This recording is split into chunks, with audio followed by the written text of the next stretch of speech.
I knew something was wrong the moment the door clicked behind me. Wrong in that sharp, unmistakable way a woman my age feels danger before she fully understands it. And when I turned, seeing my grandson's grin through the glass, I realized the kind of danger wasn't physical at all. It was the danger of finally understanding your place in your own family. It was Aiden's laugh that cut deepest. Bright, thoughtless, cruel in the way only youth can manage. "Come on, Grandma," he said through the door, phone raised, already recording. "Just a joke. Don't look so serious." The deadbolt slid into place with a deliberate, metallic finality. 65 years of life, and somehow I still hadn't learned that humiliation can arrive softly, wrapped in a smile you once loved, delivered by hands you helped raise. The afternoon air was warm, heavy with the scent of the hydrangeas I'd been trimming. My knees ached from kneeling. My gloves were still on. And there I stood, locked outside my own home, as my 19-year-old grandson filmed me like some kind of entertainment. He didn't know the cameras above the door, 3 of them, didn't belong to him or his parents, or the security service Daniel pretended to understand. They were mine, bought with my money, installed on my instructions. Every angle of this porch, every corner of my yard, every doorway and hallway, it all fed into the account registered under my name alone, just like the house. But Aiden had never asked, and I'd made the lifelong mistake of never saying. "Hold on, Grandma, I want to get your face," he said, stepping back, framing me like he was shooting a comedy skit. I felt something inside me twist. Not break, no, just shift. There is a moment in every woman's life when she stops explaining and starts seeing clearly. Mine arrived right then, with dirt under my nails and sunlight hitting my silver lashes. "Aiden," I said quietly, "open the door." "Why? You stuck?" He snorted at his own joke. God, he'd grown so tall, so confident in that careless way boys do when everyone cleans up after their messes. "I'm done," I murmured. Not to him, not to the camera, but to myself. I walked off the porch, down the 3 steps George built with his own hands 40 years ago, and around to the side gate. The garden soil crunched under my boots. The heat pressed against my bones. I kept moving, not fast, not slow. Just certain. Behind me, Aiden's laughter faded, then stopped. "Grandma? Wait, hey, where are you going?" Oh, now he worried. Too late, boy, too late. My spare key wasn't under the doormat. That would have been too easy. It was behind the loose board on the fence, the one I never told Daniel about, because I learned years ago what happens when people know too much about what's yours. I slipped it free and unlocked the small side door that led into the laundry room. The house welcomed me with its familiar cool air. I stood there for a moment, letting the silence settle. My silence. My home. Aiden rattled the front door from the outside. "Grandma, are you inside? Seriously, it was just a joke. Open up." I didn't answer.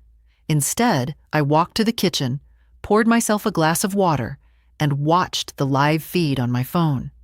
There he was, my own grandson, pulling at the doorknob, looking around, confused, embarrassed now that his audience wasn't reacting the way he expected. And something in me, something long ignored, straightened its back. I had spent years letting this family treat me like a convenience, a wallet, a spare pair of hands, a quiet place to land. But I wasn't quiet anymore. Not after this. Not anymore. I didn't open the door for Aiden. Not then. Not after he called my name 3 more times, each one more uncertain than the last. Instead, I sat at the small kitchen table, the one George and I bought at a yard sale in '87, and waited for the shaking in my hands to settle. It wasn't fear. It wasn't even anger.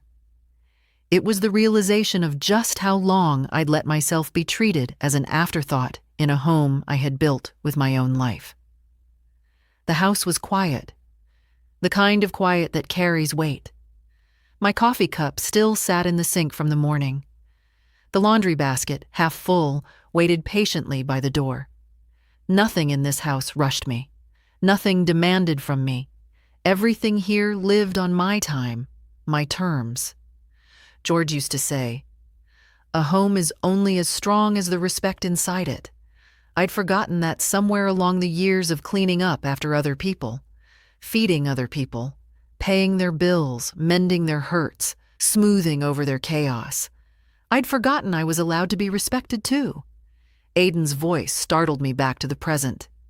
"Grandma, come on. Seriously, just open up." He sounded irritated now. Not sorry. Irritated. I wondered whether he was more worried about me or the video on his phone. I checked the security feed again. The camera caught his face clearly, annoyance twisting his mouth, the phone still in his hand. He had no idea the whole thing was already uploaded, just not where he intended. Saved. Time-stamped. Synced to the cloud storage I controlled. I set my phone face down and looked at the framed picture on the wall, George in his fishing hat, grinning as if he knew something the rest of the world didn't. He always said growing older wasn't losing strength. It was gaining certainty. Back then, I didn't understand. Now, I did. I walked down the hallway to our old bedroom. The floors creaked in the soft, familiar way they had for decades. My heart creaked a little, too, remembering how different things once were. Daniel, my son, had been such a tender boy growing up. Thoughtful, protective. The kind who ran home after school just to tell me about a test he'd aced or a kid he defended. But somewhere in adulthood, maybe around the time he married Claire, something shifted. He started talking to me like I was glass, pretty, but fragile, a decoration on a shelf. And then, not long after, I became invisible. Not maliciously, just conveniently. Convenience, I've learned, is one of the sharpest forms of disrespect. I opened the drawer of my nightstand. Inside were the old papers George and I had sorted. Deed, insurance, our wills, the mortgage papers stamped paid in full. My fingers skimmed over them, recognizing the neatness of George's handwriting on the labels. His presence lived between every sheet. Aiden knocked again. "Grandma, seriously, I have stuff to do." Of course he did. Teenagers always had stuff to do. Posting, messaging, performing a life for strangers. I wondered whether any of his friends knew how many groceries I'd bought for that boy, how many late-night drives, how many school fees, how many emergencies. No, of course not. Kindness isn't content. Cruelty is. A notification buzzed on my phone. I ignored it. I was tired. Tired in that deep, old-bone way that comes from carrying a family on your back longer than they ever deserved. So I changed into a clean cardigan, put on my slippers, and finally walked back toward the front door. Not to let him in, no. Just to look at him through the peephole. He was pacing, running a hand through his hair, checking his phone, frowning at the camera. Good, I thought. Let him stew a little in the stew he cooked himself. But I wasn't cruel. I wasn't vindictive. Just done. I unlocked the door, but didn't open it. "Aiden," I said through the solid wood, my voice calm, steady, older than he ever remembers me sounding. "Go home." He froze. "What? Grandma, come on, just open it." I said go home. A silence, then the sound of disbelief. "Are you mad? It was a joke." "I'm aware," I said, "and I'll deal with it, but not with you here." Another silence. Softer this time. "You're serious?" "Very." Footsteps shuffled. A deep breath. And then he muttered something under his breath, something he thought I wouldn't hear. I heard every word, every syllable, and it settled something inside me. Not pain, not fury, just resolution. I waited until his car pulled away before I opened the door. The porch was empty, quiet again, except for the slow rustle of leaves overhead. 65 years. The first time I'd told a family member to leave my house. The first time they'd been forced to listen. I locked the door, every bolt, every chain, and leaned my forehead against the cool wood for just a moment. Then I whispered to the woman I'd been, that was only step one. By the time evening settled over the neighborhood, the house felt different. Not quieter.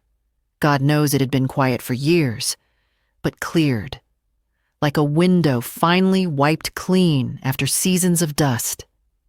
I moved through the rooms slowly, noticing things I'd stopped letting myself see. The worn rug George loved. The dent in the hallway trim where Daniel crashed his toy truck at age 6. The soft hum of the refrigerator we bought together on a sticky July afternoon. All mine. All built from a life I had poured myself into, piece by careful piece. And yet my own family treated me like a guest in it. No, that's not right.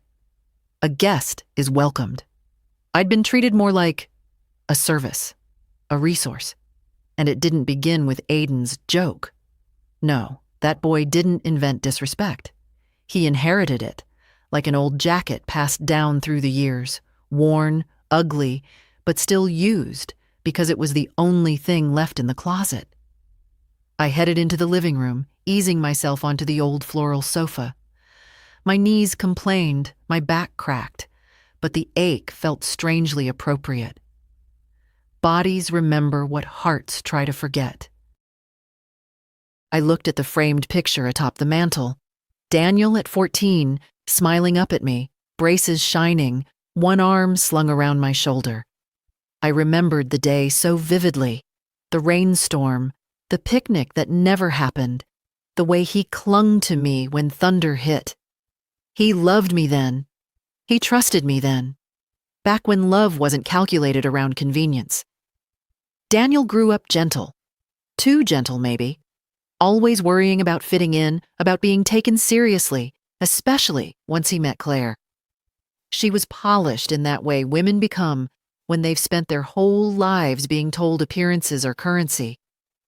I don't blame her for that. But she had a gift for making people feel small, soft comments, lifted eyebrows, those pauses that are more judgment than silence. The first time she visited our home, she walked through the doorway and said, "Oh, it's cozy. Cozy." That word can cut like a blade if said the wrong way.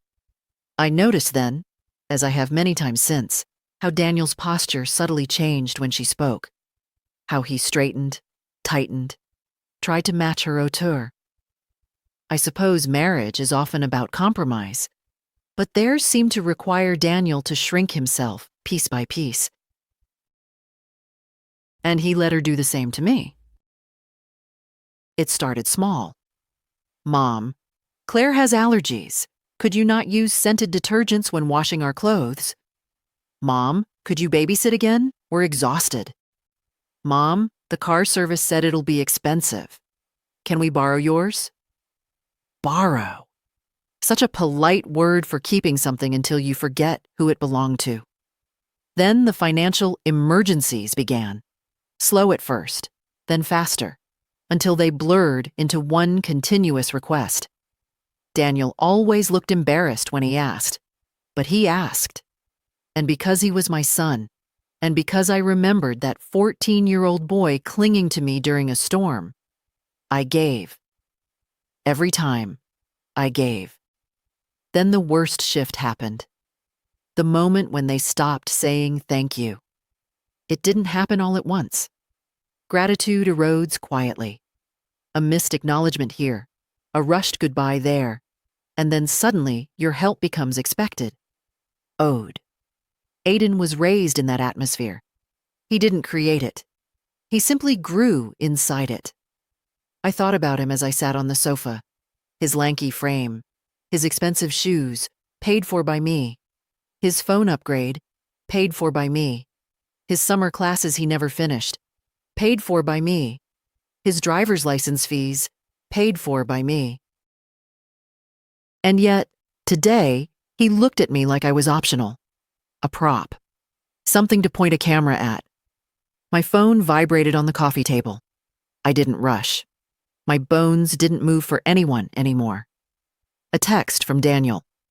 Aiden said you got upset over a misunderstanding. We'll talk tomorrow. Please don't make things difficult tonight. Difficult. Oh, that one made me smile. That's the thing people say when their comfort is threatened, not their conscience. Another text followed. Also, we noticed the bank app says the house taxes payment didn't go through today. Maybe just an error. We'll check tomorrow. I closed my eyes and breathed deeply. Tomorrow? Yes. Tomorrow would be the day they understood the truth. This house didn't belong to Daniel. It didn't belong to Claire. It certainly didn't belong to Aiden. It belonged to me. Paid for by me. Protected by me. And tomorrow, for the first time in decades, I would act like it. I rose slowly, turning off lights as I moved through the house. When I reached the front hall, I paused, laying my hand on the door Aiden had rattled hours earlier. My voice wasn't angry when I whispered into the dark. George, maybe you were right all along. Maybe I should have stopped this years ago. But better late than never. Tomorrow I begin reclaiming what is mine. By morning, the house felt steadier than I did. I woke before the sun, the way I used to when George was alive and we'd drink coffee together on the porch, watching the world stretch awake. Now it was just me and the soft groan of my joints. But even that felt gentler than the voices from yesterday. I set water to boil and folded my robe tighter around myself. The kitchen clock ticked loudly, too loudly, reminding me of the decisions waiting in the quiet. For years, I'd postponed difficult thoughts the same way I postponed difficult conversations. Maybe next week. Maybe when things calm down. But life doesn't calm down. It only grows louder when you refuse to speak. I poured tea into my cup, sat down at the table, and pulled out the worn blue folder I hadn't touched in months, the one labeled, in George's neat handwriting, financial. Important. The capital letters still made my chest ache. Inside were documents I knew by heart, tax confirmations, receipts for repairs, the deed, the insurance renewal, even old notes about emergency savings George insisted we keep. He always said, plan when you're calm, so you're safe when you're not. I'd ignored that advice for too long. My phone buzzed again. Daniel. I let it ring. A voicemail followed, then another. Neither deserved to be listened to yet. Instead, I opened a notebook and started listing everything I'd paid for over the past decade, just to remind myself I wasn't imagining things. Memory can be a slippery thing at 65, but numbers are honest. Mortgage refinancing for Daniel, $38,900 Aiden's summer college prep, $3,200 Claire's dental surgery copay, $2,600 the down payment on their SUV, $7,000 groceries during their tight months. Who knows school supplies every year? Endless. I stopped writing. My pen hovered above the page. It wasn't the money that hurt. Money comes and goes. Respect shouldn't. Daniel's text tone chimed again. Mom, please call. Aiden is upset. We need to talk about yesterday. Talk. Yes, we would talk. But on my terms, not theirs. I set the notebook aside and pulled my phone closer. Not to call Daniel, but to open the security camera app. The footage of Aiden locking me out still waited in its folder, time-stamped, crystal clear. His smirk, his voice, his insult muttered as he walked away. People reveal themselves in small moments. I'd spent years excusing small cuts, thinking my love could bandage them, but 1,000 small cuts still bleed. The doorbell rang. Not Daniel. His knock was always impatient.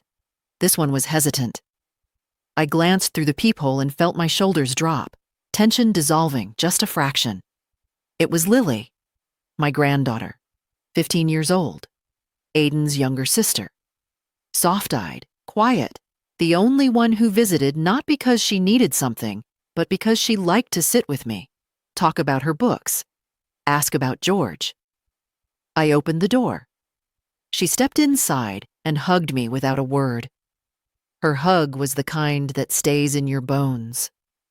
"Dad and Aiden are freaking out," she said into my shoulder. "Claire, too. They said you locked Aiden out." I pulled back and looked her in the eyes. "Is that what he told you?" Lily hesitated. "He said it was a misunderstanding." I smiled. Small, tired, but real. "It wasn't a misunderstanding, sweetheart. But it was a moment of truth." She nodded like she understood more than she let on. That girl always saw deeper than people expected. "Do you want me to stay with you for a bit?" she asked. "No, dear. I'm all right." I placed a hand on her cheek. "And this isn't your burden." Her eyes flickered, full of worry. "They're planning to come over after lunch." "I know," I said. "Let them."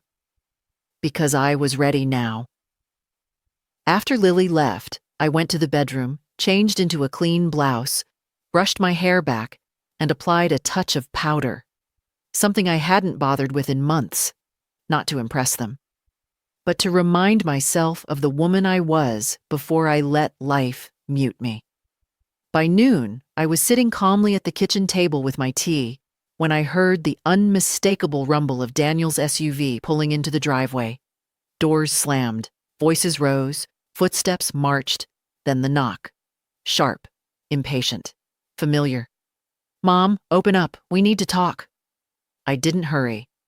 I took a sip of tea, set the cup down gently, stood, and walked to the door with the dignity of a woman who finally remembered she owns the floor beneath her feet. I unlocked the door, but kept my hand on the frame. Daniel stood there, face tight with irritation. Claire beside him, arms crossed. Aiden behind them, eyes down, jaw tight. Not one of them looked ashamed, just inconvenienced. Daniel exhaled sharply. "Mom, what on earth is going on?" I met his gaze calmly. "Everything that should have happened years ago," I said. And I stepped aside, not to let them in as family, but to let the reckoning begin.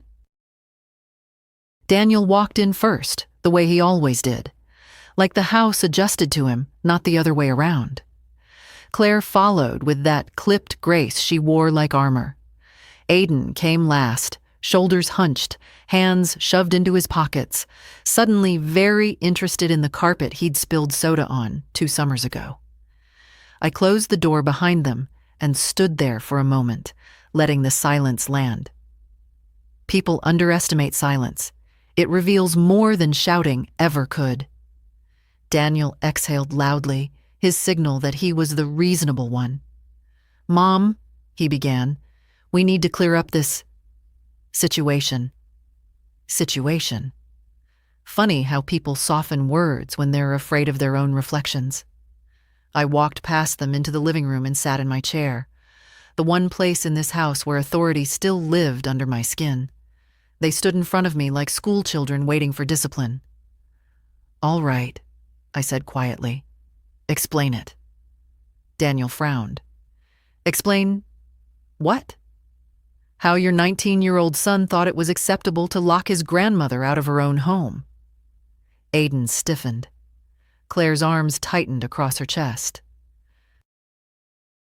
Daniel's mouth opened, then closed, then opened again like a fish that hadn't rehearsed for this part. "He said it was a joke," Daniel finally managed. "So was my reaction," I replied. "Apparently we share the same sense of humor." Claire stepped forward. Evelyn, with all due respect. Ah, there it was. The phrase every woman learns to fear because it always precedes disrespect. With all due respect, she continued, you overreacted. Aiden made a mistake. You frightened him by locking him out and refusing to answer. I studied her face, smooth, unlined, carefully made. If she'd ever known humility, it had never stayed long enough to leave a mark. Did he tell you, I asked softly, that he filmed me while doing it? Claire's nostrils flared. Daniel blinked. Aiden shifted. Aiden muttered, not quite looking at me. I wasn't going to post it. Not yet, I said, but you recorded it. He looked up then, defensive, indignant. Everyone posts videos. It wasn't a big deal. Not a big deal. Not a big deal to humiliate a woman who fed him, sheltered him, loved him. Daniel pinched the bridge of his nose. Mom, he's apologizing. Isn't that enough? Aiden had not apologized. Not once. But Daniel believed saying the word apologize counted as the act itself. I reached for my phone on the side table. Since we're clearing things up, I said, let's review the facts. Aiden paled. Claire tensed. Daniel sighed dramatically. Mom, don't... I tapped once. The video filled the screen. Aiden's voice, Aiden's laugh, Aiden's hand locking the door. Aiden saying the words he thought I didn't hear. They echoed in the quiet room. Daniel looked stunned. Claire's jaw tightened. Aiden's face crumpled. It was just a joke, he repeated weakly. And this, I said, finally letting the weight of the moment settle, is just the consequence. Daniel straightened. Mom, what consequence? Ah. We had arrived at the heart of it. I gestured toward the folder on the table. Papers neatly stacked. Signatures fresh. I'm reclaiming my accounts, I said. All of them. No more automatic payments.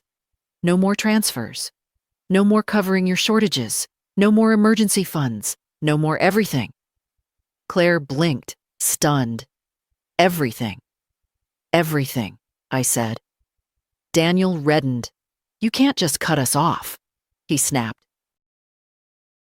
We rely on those payments. That, I replied calmly, is the problem. Aiden looked between us, panic creeping across his face. But the car insurance, my tuition, Dad's loan payment? All of it, I said softly, is now your family's responsibility, not mine. Daniel stepped closer, towering over me the way he used to when he wanted me to feel small. You're making a mistake, he said. You're not thinking clearly. I met his gaze without blinking. I'm thinking more clearly than I have in years. A long, hard silence filled the room. Then Claire's voice, brittle. So this is punishment? It's protection, I answered. For me. Daniel's jaw clenched. Is this because of yesterday?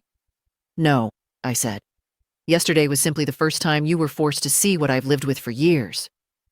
Aiden swallowed hard, voice cracking. Grandma, I didn't think... No, I said gently. You didn't. But I had. I'd thought long and hard. I lifted the folder. This house, I continued, is in my name only. It has been for decades. I've been generous letting you use it. But generosity doesn't erase ownership. Daniel's face drained of color. Mom, what are you saying? I placed the folder on my lap. I'm saying, I said, that things are going to change. And for the first time in a long, long while, they believed me. Daniel didn't speak at first. He just stared at me, his mouth slightly open, his confidence leaking out of him like air from a punctured tire. Behind him, Claire's expression sharpened, calculating, assessing risk. She wasn't a woman who cried. She was a woman who strategized. Aiden looked like a boy suddenly aware he'd kicked the wrong beehive. Change How? Daniel finally managed. I folded my hands in my lap, steady as stone. By drawing boundaries you've ignored for years. Daniel laughed, short, humorless. Boundaries? Mom, we're your family. So start acting like it. That shut him up. Claire stepped closer, her voice softening in that way she used when she wanted something. Evelyn, we've had difficult moments, yes, but surely you don't mean to cut us out financially overnight. I tilted my head. Why not overnight? You never warned me before draining me dry month by month. Her jaw twitched. Aiden finally spoke, voice cracking. But what about my classes? I can't focus on school if you do this. The irony almost made me smile. He couldn't focus on school with my help either. He'd failed 2 classes last semester and never admitted it. Aiden, I said gently, you're 19. The world doesn't break just because it stops handing you things. He swallowed, eyes wet, but not from remorse, fear. The first real consequence he'd ever faced. Daniel spread his hands. Mom, this is extreme. So Aiden made a mistake. Kids do stupid things. He locked me out, I said. He mocked me. He filmed me. I tapped my phone. And he lied about it until I showed him proof. Daniel flinched. You didn't have to show us the video. Yes, I said, I did. He rubbed the back of his neck, the same nervous gesture he used as a teenager when caught lying. Mom, come on. You've always been soft-hearted. This isn't you. I breathed in slowly. No, it hasn't been me, but it will be. A silence so thick you could fold it settled over us. I stood, walked to the hallway, and came back carrying the thick folder, the one I had prepared after watching Aiden's smirk on camera last night. I placed it on the coffee table. Daniel stared at it like it was a verdict. What's that? He asked warily. Proof, I said, sitting down again. Proof of how much I've paid for in this family.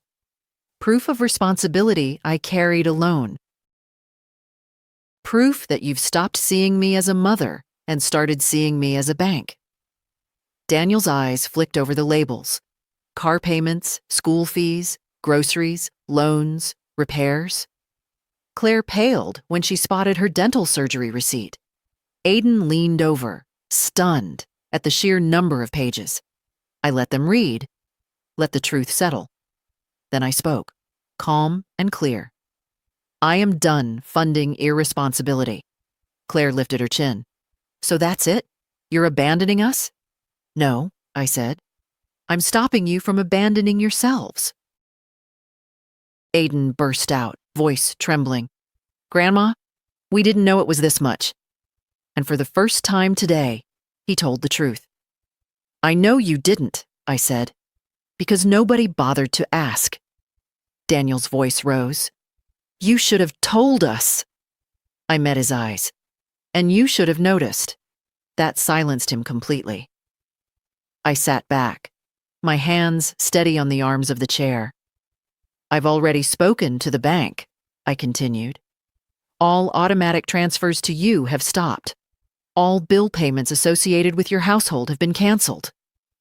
Claire stiffened. That's Evelyn. The mortgage payment is due tomorrow. Then you and Daniel should pay it, I said. Daniel's face darkened.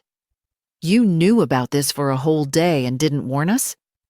You had years, I said softly, to treat me like family. He exhaled in frustration, pacing. This isn't fair. Fair. That word again. Fair, I repeated, tasting the word. Fair would have been gratitude, respect, not treating me like an extra pair of hands when it suited you, and a burden when it didn't. Aiden wiped his face, muttering something under his breath. What was that? Daniel snapped. Aiden straightened, eyes glassy. I said, she's right. Daniel froze.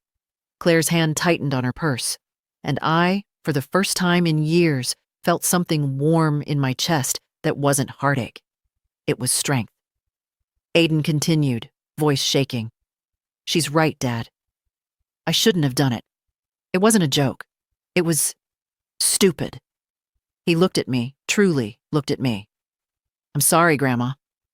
His voice wasn't performative this time. It was small, earnest, frightened. The apology of a boy who finally understood consequences. I nodded. Thank you, Aiden. That's a start. Daniel stared at his son as if he'd betrayed him. You're siding with her? Aiden whispered. It's her house. Daniel turned to me, color rising in his cheeks. Mom, what are you planning? What else is in that folder? I rested my palm on the cover. You'll find out, eventually. Eventually? He echoed. Yes, I said. Because today isn't about you learning everything. Today is about you accepting one thing. The way things have been is over. Claire's voice cracked for the first time. So, what happens now? I stood, and the truth fell from my lips as gently as a falling leaf. Now, I take back my life. That night, after they finally left, the house settled around me like a living thing exhaling. I sat alone in the quiet, my hands wrapped around a cup of peppermint tea, the steam rising in delicate ribbons. The windows were dark mirrors, showing the shape of a woman I hadn't recognized in years, straight-backed, steady, unwilling to shrink. I didn't sleep, not out of fear, out of clarity. When dawn crept across the kitchen tiles, I felt something in me click into place, like a lock finally turning the right way after a lifetime of sticking. I washed my face, smoothed my hair, and chose a clean cardigan the color of pale moss. Then I placed the security tablet on the table, opened the bank app, and reviewed the cancellations. Payment after payment. Automatic withdrawals I'd forgotten existed. Charges that had become routine. And all of them stopped. It felt like breathing after years underwater.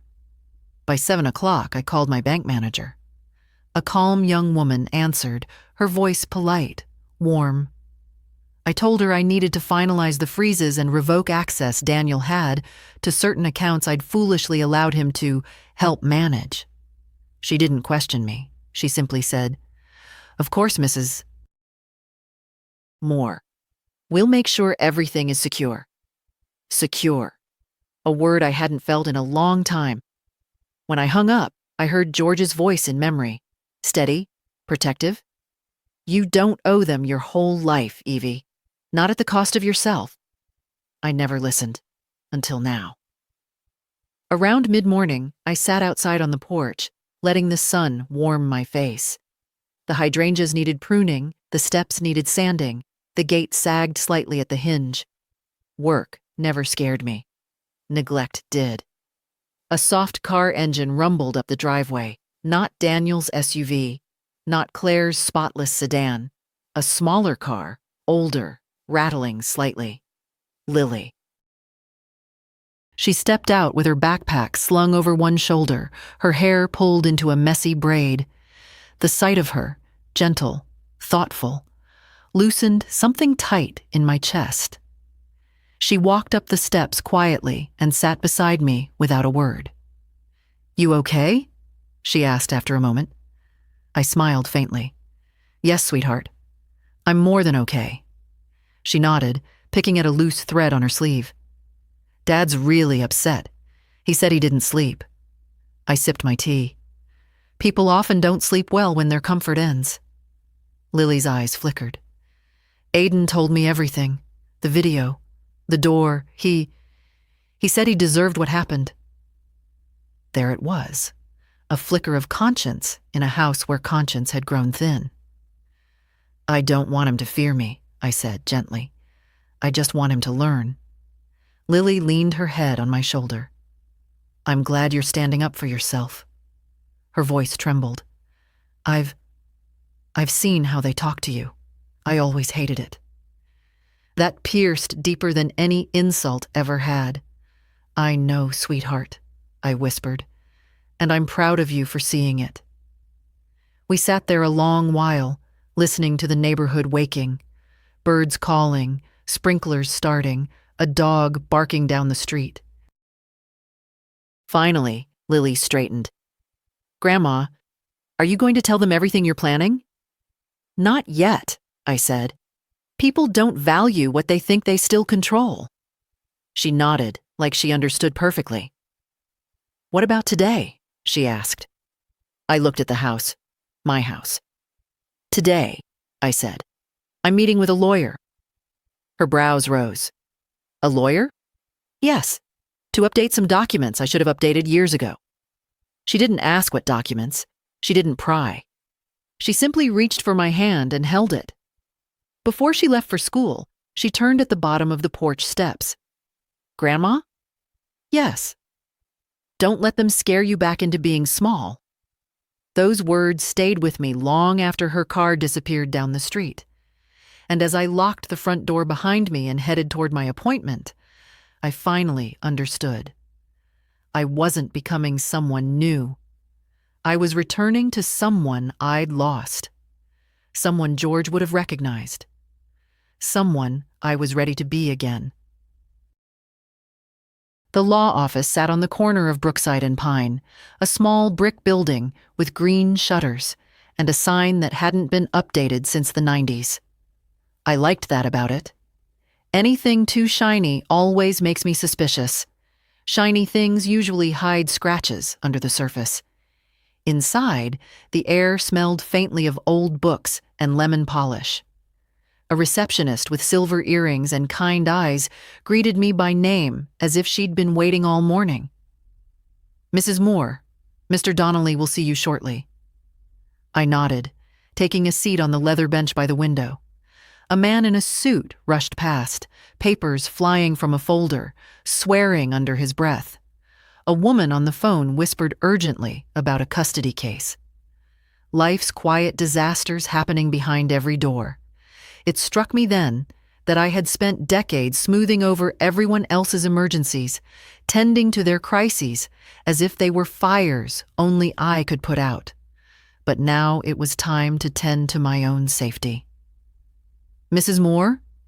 Jack Donnelly stood in the doorway, late 60s, thinning hair, glasses perched halfway down his nose. He used to work with George on contract renewals, back when we were younger and the world felt less sharp. He shook my hand firmly. "It's been a long time, Evelyn. Too long." His office hadn't changed at all. Same mahogany desk, same framed photo of his children, same slow-moving ceiling fan that clacked in the same tired rhythm. "So," he said as he closed the door, "what can I help you with today?" I took a deep breath. "I need to update my will, and I need to remove my son from any financial access he currently has. Immediately." Jack's eyebrows lifted, not in surprise, but in recognition. He had seen this before. People reaching their breaking point. "Tell me everything," he said gently. And so I did. Not the dramatic version, not the emotional one. Just facts. The financial drains, the endless emergencies, the attitude, the entitlement, the incident with Aiden, the video. Jack didn't interrupt. He just listened, really listened, the way people rarely do when you're a woman past 60. When I finished, he leaned back and steepled his fingers. "Evelyn, you've been more patient than anyone I've ever met." I laughed softly. Patience is how women my age were taught to survive. He nodded. "And now it's time for protection." He opened a folder on his desk. "First, we remove Daniel as a beneficiary except where you choose otherwise. Second, we establish a trust. Do you wish to name someone specific?" "Yes," I said instantly. "My granddaughter, Lily." He smiled faintly. "Good choice." We spent the next hour going over details, contingencies, distributions, health proxies, property rights, my house, my accounts, my investments, my emergency fund even Daniel didn't know about. Each signature felt like reclaiming a piece of my own spine. When we finished, Jack folded his hands. "One more thing, Evelyn. If your family tries to challenge these changes, which I suspect they will, you'll need to be firm." "Firm," I repeated, feeling the word settle into me like a stone in a river. "Yes, I can do that now." As I gathered my purse, Jack placed a hand on the folder containing copies of the new documents. "I'm proud of you," he said. "Not many people take their power back after losing it for so long." I swallowed hard. "Thank you." Walking out into the sunlight, I felt a shift inside me. Something subtle, but seismic. My steps were slower than they once were, but they were surer. The street buzzed with weekday noise, buses sighing at stops, people arguing on phones, someone shouting for a dog that refused to listen. Real life. Messy and loud. But inside me, everything was quiet, clear. When I reached my car, my phone buzzed. 12 missed calls from Daniel, 6 from Claire, 3 from Aiden. Then a new text appeared. "We're coming to the house this evening. Don't make this worse." I stared at it for a long moment. Worse. If only they knew. I slipped the phone into my purse, turned the ignition, and drove home, not hurried, not anxious. I had documents signed, decisions made, strength returned. Whatever waited in the evening, I was finally ready. I arrived home in the early afternoon, the sun pressing gently against the porch and warming the faded boards beneath my feet. The air smelled like cut grass and distant exhaust, familiar, grounding. I stood there for a moment with Jack's folder in my hand, feeling its weight. Paper and ink, yes, but also the weight of finally choosing myself. Inside, the house greeted me with its usual hush. I set the folder on the dining table, smoothed the edge of the tablecloth, and allowed myself one deep, steadying breath. This wasn't a declaration of war. It was a declaration of independence. I brewed tea, chamomile this time, something soothing. I knew the evening wouldn't be, and right on cue, my phone buzzed. "Daniel, we'll be there in an hour. We need to talk in person." I didn't answer, not out of malice, out of choice. I spent the next half hour tidying, not to impress them, but to center myself. Straightened the cushions, dusted the mantel, watered the basil plant on the windowsill. Small rituals. Acts of quiet reclaiming. At 5:47, I heard tires crunching up the driveway. Voices. Footsteps approaching in a tight, unified rhythm. I didn't rush. I sipped my tea, set the cup down, wiped my hands on my skirt, and walked toward the door with the steady calm of a woman who had signed every paper she needed to sign. The knock came, sharp, impatient. I opened the door. Daniel pushed in first. Claire behind him. Aiden last, hands nervously twisting the hem of his hoodie. Their expressions told me everything. Daniel, angry, defensive. Claire, controlled, but edged with panic. Aiden, shamed, but hopeful for rescue. I closed the door gently behind them. Daniel didn't wait. "What is this?" he demanded, tossing a crumpled bank alert onto the coffee table. "Why are our payments bouncing? Why did the mortgage fail this morning?" I looked at the paper, then at him. "Because I canceled everything." His face reddened. "You canceled everything?" "Yes," I said.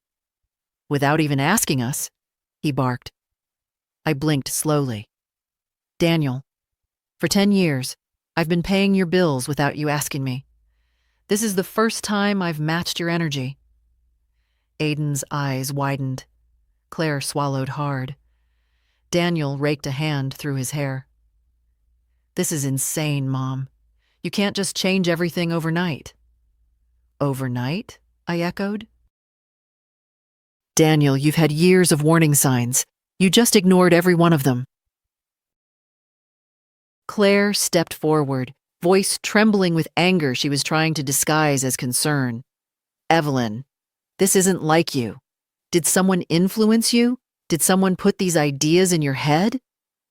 I actually laughed. A soft, surprised sound. My dear, I said, the only person who's ever influenced me is my late husband, and he would have told me to do this a decade ago. Aiden stepped closer, his voice quiet. Grandma, are you doing this because of the door? I shook my head gently. No, sweetheart. The door was simply the moment I stopped pretending. Daniel paced, breathing hard. So what now? You cut us off financially and expect us to do what? To manage, I said. Like adults. That's unreasonable, Claire snapped. No, I said. It's adulthood. A thick silence filled the room. Finally, Daniel pointed at the folder on the table. What's that? The future, I said. Mine. He reached for it. I placed my hand over it before he could touch it. These documents are private, I said calmly. His jaw clenched. So you really went to a lawyer? Yes. And you're changing your will? Yes. And we're just, what? Supposed to accept it? Yes. Claire's voice cracked. Evelyn, please be rational. We've always taken care of you. I raised my eyebrows. You took care of me? I mean emotionally, she stammered. I let the silence answer for me. Daniel leaned in, lowering his voice like he was offering a threat wrapped in concern. You're 70 years old, Mom. 65, I corrected. And you can't live alone forever. Oh, there it was. The truth behind the panic. I smiled, warm, steady, knowing. I can live alone better, I said, than living with people who treat me like a burden. Aiden's voice broke the tension. Grandma, I really am sorry. I mean it. I know I screwed up. His apology felt real, but it didn't change the truth. I know you're sorry, Aiden, I said, and I forgive you, but forgiveness and access are not the same thing. Daniel swallowed. So that's it? You're cutting us off financially, updating your will, and that's all we get? I met his eyes. No, Daniel, that's not all. They all leaned in slightly, fear tightening the air. What else? He whispered. I lifted the folder, held it close. You'll find out soon, I said. And for the first time in their lives, they realized I wasn't bluffing. They didn't leave after that. I could feel it, the heaviness of people who had come expecting to win and now refused to walk away without reclaiming something. Pride, control, advantage, anything. That's the trouble with people who rely on you too long. They forget what dependence feels like. They think it's their right. Daniel stood there, arms stiff at his sides, eyes locked on the folder he still wasn't allowed to touch. Mom, you're scaring us, he said. No, I replied quietly. I'm simply not afraid anymore. That unsettled him far more than anger ever could. Claire stepped closer, choosing her words with careful precision. Evelyn, let's be reasonable. You're upset, and you're making rash decisions. This is clearly emotional. Of course it's emotional, I said. I'm a human being, Claire, not a utility. Her lips tightened. Aiden sank onto the edge of the sofa, rubbing his palms against his knees. He looked young, too young to be carrying the weight of his parents' expectations and his own foolish choices, but he was also old enough to know better. Grandma. He hesitated, then finally lifted his eyes. Are you cutting us out of everything? The question wasn't cruel. It was frightened. And that fear wasn't about inheritance. It was about the shifting ground beneath his feet. No, I said gently. I'm not cutting everyone out of everything. I'm deciding what's fair, what's safe, what's good for me. Daniel let out a bitter laugh. Oh, so now it's all about you. Yes, I answered. After decades of being about you. The honesty hit him like a slap. He opened his mouth, closed it, then tried again. You could have talked to me. You didn't have to blindside us. I did talk, I said. You just weren't listening. He looked away. I walked to the mantel, steady, unhurried. My hand brushed across the frame, holding George's photo. His smile, soft, knowing, met mine like an old friend. I felt steadier just seeing him.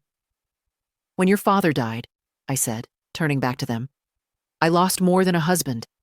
I lost my balance.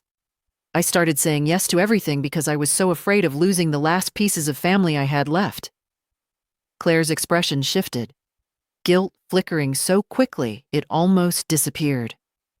And all of you, I continued, got used to me saying yes. Aiden whispered, I didn't mean to hurt you. I know, I said, but intention doesn't erase impact. Daniel sank into the armchair like his knees gave out. Mom, what exactly are you planning? You're hiding something. Not hiding, I corrected. Choosing the right moment. What moment? He demanded. You'll know it when it comes. He raked a hand down his face. This is absurd. What's absurd, I said, is that it took one teenager's cruel joke for you to notice how badly you've treated me. The room went still. Claire finally broke the silence. So what happens now? Are we supposed to just leave and wait for you to decide our fate? I almost smiled. Your fate, I said softly, has always belonged to you, not me. Aiden held his breath. Grandma, are we losing the house? There it was. The truth behind their panic all evening. Not love, not concern. Security. I sat down slowly, folding my hands. I'm not throwing anyone out tonight, but I am taking time to consider what this house should be, who should be in it, who respects it, who respects me. Daniel straightened. So, we should be worried. If you're asking whether your behavior has consequences, I said, then yes. You should be. No shouting, no theatrics, just truth. It hit them harder than rage ever could. Aiden wiped his eyes with his sleeve, voice cracking. I'll fix it, I swear. Just please don't make big decisions because of me. I'm making decisions because of everyone, I said, and because of years you don't even remember. Daniel looked at me then, really looked, and for the first time, I saw uncertainty replace entitlement.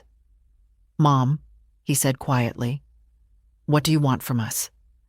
I felt the answer settle inside me like a stone sinking to the bottom of a still pond. Respect, I said. Not occasionally. Not when it's convenient. Always. They didn't argue. They couldn't. Because for the first time in their lives, they had no leverage left.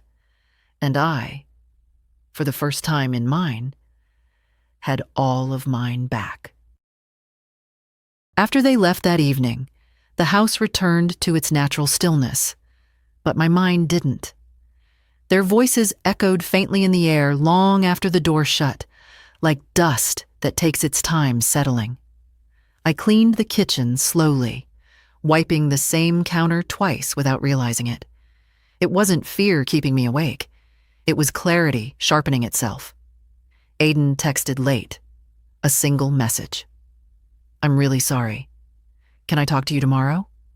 I read it twice, then set the phone aside. Not to punish him, to let the weight of the lesson settle. Morning light woke me early.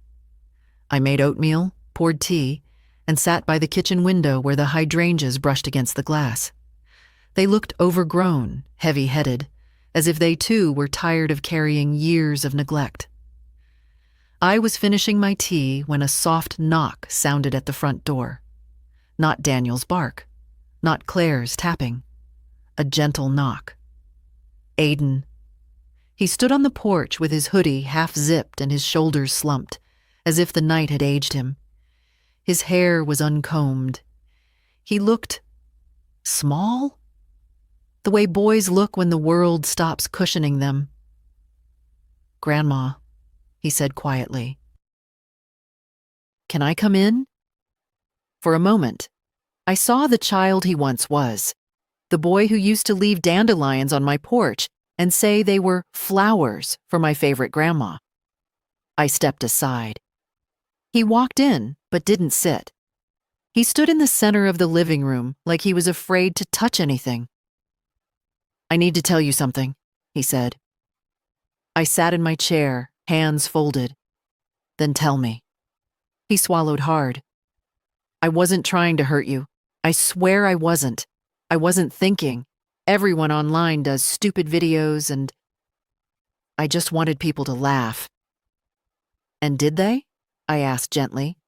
His face fell. "I never posted it.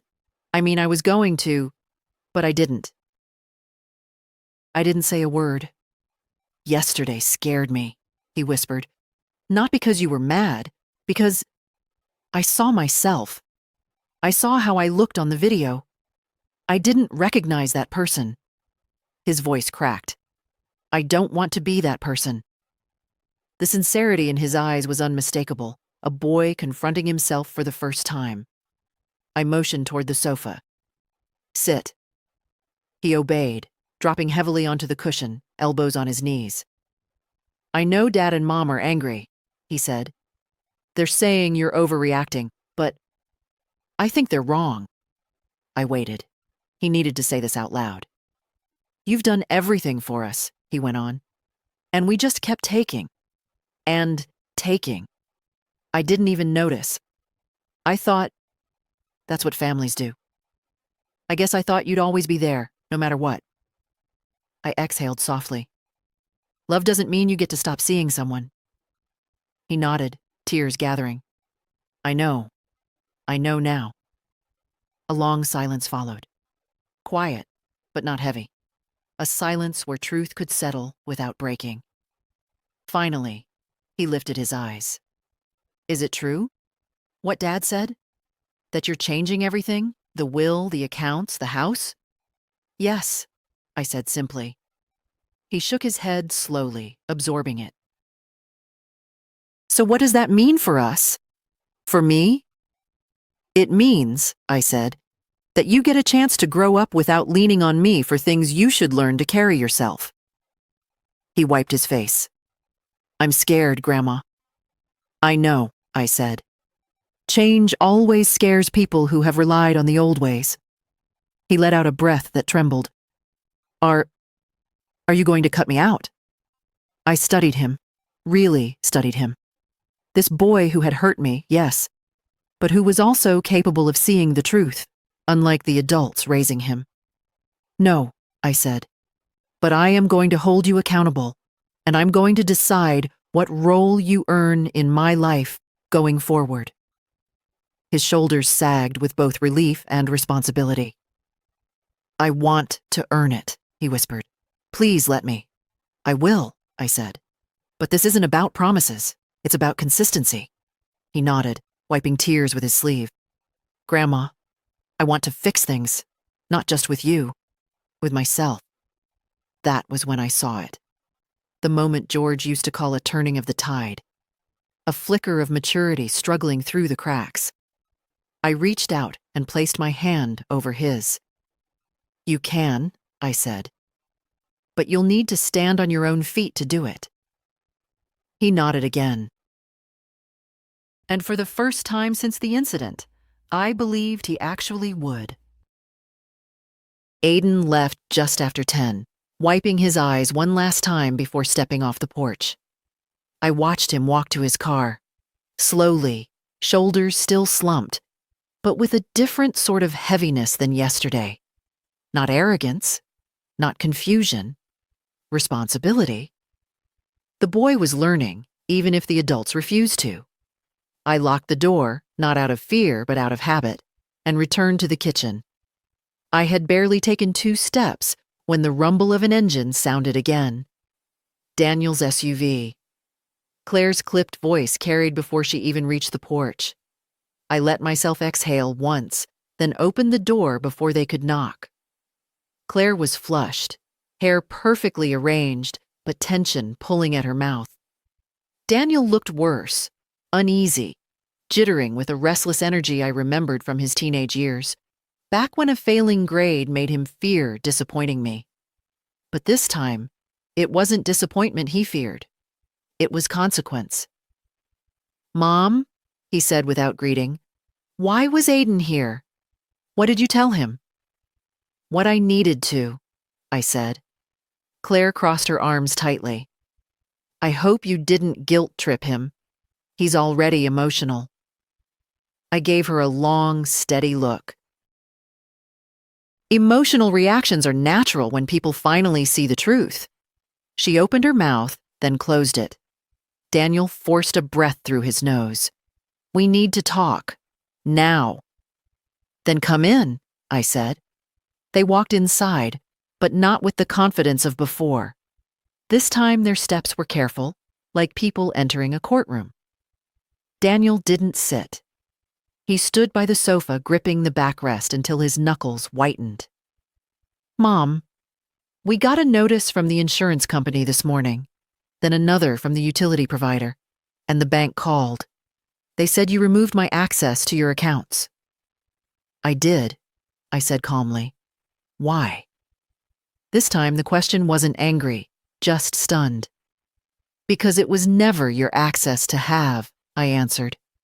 "I gave it to you when I was grieving, and you used it long after grief ended." Claire's eyes flashed. "You act like we stole something." "No," I corrected softly. "A theft would have at least required effort." Daniel flinched, his face twisting with something between shame and fear. "Mom, we're not bad people," he said. "We've just been struggling." Struggling. A word that can mean many things. In their case, it meant overspending. I walked to the dining table, retrieved the folder, and returned, not handing it to them, but placing it on the coffee table with a deliberate gesture. "This," I said, "is the record of what I've covered for your family in the last 10 years. Daniel stared at it, his throat moving. Claire refused to look. "I didn't make these decisions lightly," I said, "and I won't undo them to ease your discomfort." Claire stepped forward. "You're being manipulated." "By whom?" I asked. "My own conscience?" Her cheeks flushed. Daniel tried again. "We can fix this. We just need time and access. We can work together." I raised my eyebrows. "Daniel, we haven't worked together in years. You've worked and I've paid. That's not a partnership." A silence stretched thin as thread. Finally, Daniel sank onto the sofa, rubbing his forehead. "Mom, are you planning to sell the house?" There it was. Fear. Pure and unfiltered. "No," I said. "Not sell." Both of them froze. "Then what?" he whispered. "I'm deciding who gets to live in it," I said. "And under what conditions." Claire stiffened. "Are you threatening eviction?" "I don't threaten," I said quietly. "I act." The truth stunned them both. Daniel swallowed hard. "Mom, please, this house is mine," I reminded him gently. "Legally, entirely, unquestionably mine." His eyes glistened. Not with anger this time, but realization. "We didn't mean to make you feel used," he said. "But you did," I replied. "For years." Claire's voice cracked. "What do you want from us?" It was almost pitiful. Almost. But I didn't need pity. I needed respect. "I want," I said slowly, "a family who treats me as a mother, not a resource. And until that happens, I will protect myself." Daniel leaned forward, hands clasped tightly between his knees. "Are you kicking us out?"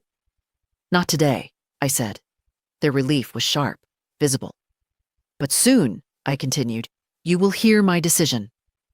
The room froze again. Claire's lips parted. Daniel's breath hitched. And for the first time in my life, I watched them understand, truly understand, that the balance had shifted. Permanently. They stood slowly, like people moving through heavy fog. "We'll wait to hear from you," Daniel said. "Yes," I said. "You will." And I walked them to the door, not out of habit, out of control. They left with the same uneasy silence they carried in, and after the door closed, the house breathed again. A slow exhale, like it had been holding tension in its walls for far too many years. I stood there for a moment, leaning lightly against the doorframe, letting the quiet settle over me like a shawl. I wasn't shaking. I wasn't doubting. I was simply steady.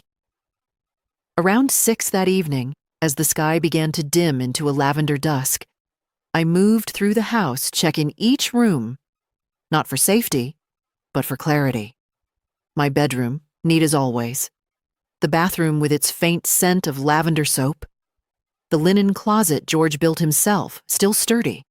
Every space held a memory, a piece of who I'd been, who we were. And I realized I hadn't been protecting a house. I'd been protecting myself inside it. By the time I returned to the living room, my mind was made. I picked up the phone and dialed Jack Donnelly again. He answered on the second ring. "Evelyn, everything all right?" "Yes, Jack. I've made a decision." A pause, soft, respectful. "Go on." "I want to formalize temporary removal of residence rights for Daniel and his family. Not permanent.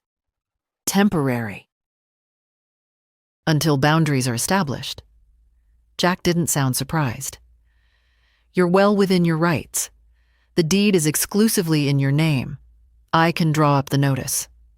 "Please do." "And when would you like it delivered?" I looked at the window, at the fading light, at the quiet street. "Tomorrow morning." "Understood."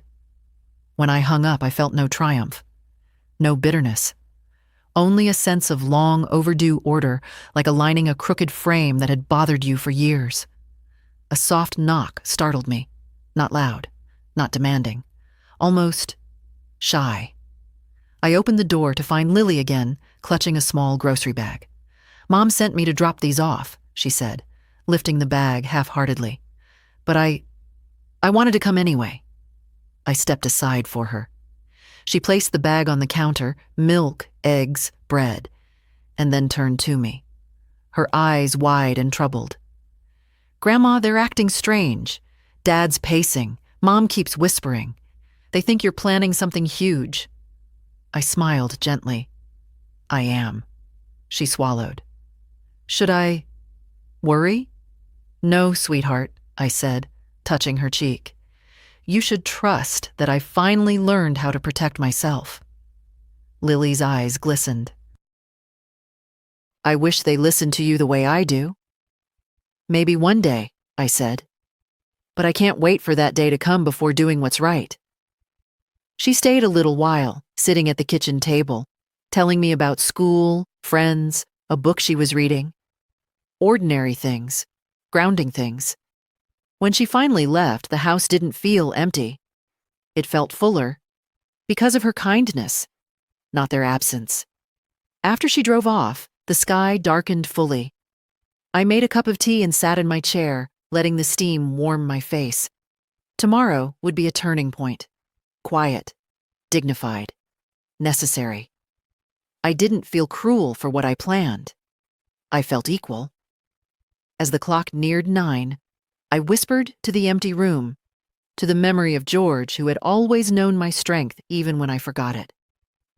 "I'm not afraid anymore."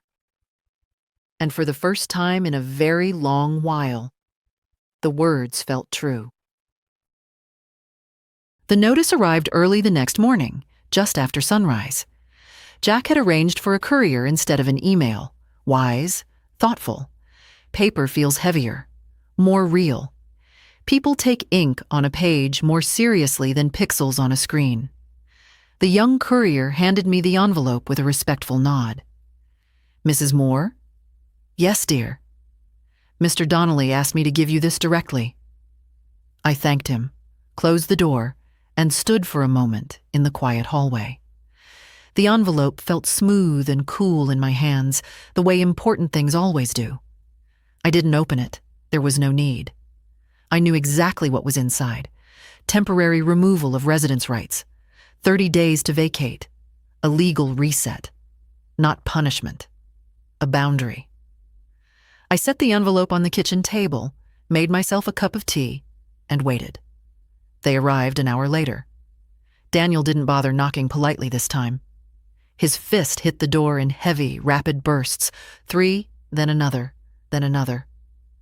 "Mom, open the door." I took my time crossing the hallway. Strength doesn't need to rush. When I opened the door, Daniel stood there pale and breathless, Claire behind him with shaking hands, and Aiden lingering farther back, eyes tired, shoulders hunched. Daniel held the envelope. He must have retrieved it from his porch moments earlier. "What is this?" he demanded. "Tell me you didn't sign this. Tell me this is some kind of mistake." "It's not a mistake," I said calmly. "It's clarity." Claire stepped forward, her voice trembling. "You're evicting your own family." "Temporarily," I said. "Until we rebuild trust." Daniel's voice cracked into a half laugh, half sob. "You can't do this to us." I looked at him with a softness he didn't deserve but needed. "I'm not doing anything to you, Daniel. I'm stopping what's been done to me." He shook his head violently. "We have nowhere to go. Do you understand that? We'll have to rent." "Then rent," I said. "The way every other adult does." He stared at me like I was speaking a language he'd never heard. Claire pressed her fingers to her temples. "Evelyn, we can fix this. We'll visit more. We'll call. We'll help around the house. Just take it back." "I don't need promises," I said gently. "I need consistency." Aiden finally stepped forward. His voice was small. "Grandma, Dad and Mom are scared." "I know," I said. "Change is frightening for people who built comfort on someone else's effort." He lowered his eyes. Daniel paced the porch like a trapped animal. "This is insanity," he muttered. "We're your children." "And I loved you enough to keep us all afloat," I said. "But love without respect becomes servitude." Claire's eyes filled. "So what?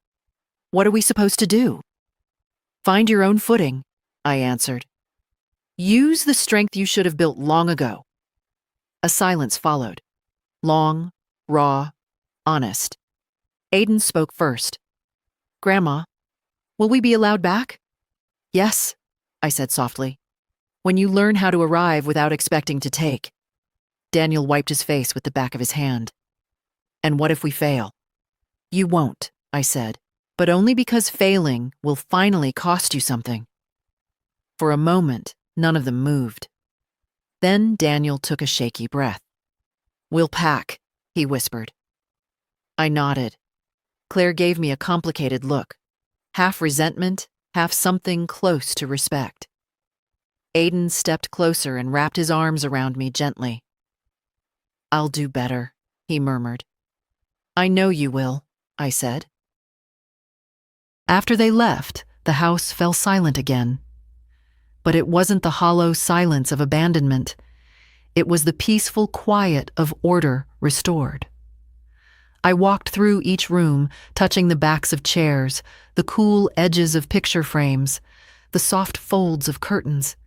Not to anchor myself, but because the house finally felt like mine again. No tension, no demands, no walking on eggshells inside my own walls. Just stillness. Just peace. Just me. As afternoon sunlight poured across the floorboards, I sat in my chair, made another cup of tea, and allowed myself a long, slow breath. Tomorrow, they would begin packing. Tomorrow, the house would grow even quieter. But today was the first day in years I felt safe. The house was still the next morning, quieter than it had ever been. Not empty, quiet. There's a difference. Emptiness echoes. quiet breathes, and the walls of this house finally felt like they were breathing with me again. I stood by the kitchen window with my cup of tea, watching sunlight reach across the backyard in long, warm lines. The hydrangeas bowed slightly under their own weight, their petals trembling in the early breeze. George used to say, "Flowers know the truth of things long before people do." Looking at them now, I believed him. By 10 o'clock, Daniel's SUV pulled into the driveway. No rush this time. No slamming doors. They stepped out like people walking toward a truth they could no longer outrun. I opened the door before they knocked. Daniel's eyes were red-rimmed, tired. Claire's shoulders were softer, her chin lowered. Aiden held 2 flattened boxes under his arm.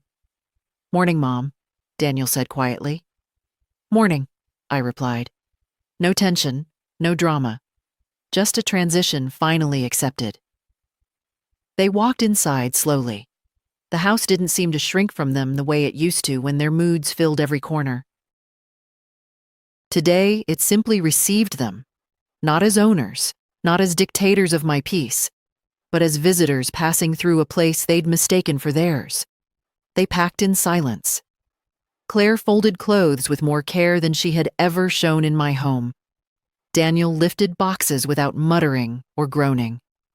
Aiden paused now and then, touching the edges of things he'd taken for granted. His favorite mug, the blanket I'd crocheted when he was little. And not once did anyone raise their voice. By early afternoon, the last box was carried out. Daniel stood by the doorway, the sunlight behind him making him look older than I remembered. "Mom," he said softly, "I know you won't believe this yet, but we're going to try. Really try." "I hope so," I said. "For your sake, not just mine." He nodded, swallowing hard. "I'll call you, not for money, just to talk." "That would be nice." Claire stepped forward next, not proud, not superior, just human. "Evelyn, I'm sorry," she whispered. "For everything I didn't see." I nodded. "I know, and you can do better from here." She pressed her lips together and murmured, "We will." Aiden hugged me last, his arms tight, sincere, not desperate this time. "I'm going to change," he said into my shoulder. "You'll see." "I already see the beginning," I told him. When their car pulled away, I didn't wave. I didn't cry. I just stood there, letting the wind slip around me, letting peace settle into my bones where fear once lived. Back inside, the house felt lighter, wider. I brewed tea and sat at the kitchen table, the late sunlight washing the room in a honey-colored glow. My hands rested on the warm porcelain cup. My heart rested inside my chest, steady and sure. This wasn't revenge. It wasn't triumph. It was reclamation. The quiet victory of a woman who finally understood her own worth. I opened the window a crack. Fresh air rolled in, carrying the scent of cut grass and possibility. George would have been proud. I felt it. I knew it. And as the shadows lengthened across the floor, I whispered to the woman I had once been, the one who bent and bent until she nearly broke.